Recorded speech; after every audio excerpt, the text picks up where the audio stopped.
Chika Minute! May bago pong pinagkakaguluhan ngayon sa YouTube. Siya po ay isang babae na nagpakita ng pagpupunyagi na maabot ang kanyang pangarap sa gitna ng tila panghuhusga ng iba. Nakatutok si Claire Delfin. Siya si Susan Boyle, 47 taong gulang, walang trabaho at sa unang tingin tila walang star quality. Pero siya ngayon ang internet sensation matapos humakot na ng mahigit 30 milyon ang hits ng video niya sa YouTube sa pagsali niya sa Britain's Got Talent 2009. Sa video makikita na pinagtawanan at pinagtasan lang siya ng kilay nang lumabas sa stage. Pero nang kumanta, I dream the dream and time on by.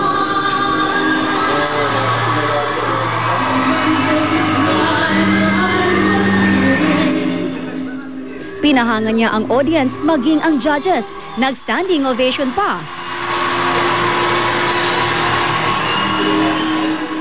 Kaya hanggang dito sa Pilipinas, patok din ang video niya sa mga internet cafe. Magaling po, kahit na pong may edad na, ang ganda ng boses. Matanda man, may ngipin o wala, lahat. Kaya, kung gusto mo talaga, magagawa mo kung may guts ka. Ayon sa sociologist na si Brother Clifford Zurita, magandang leksyon ang ipinakita ni Boyle para sa mga Pilipino.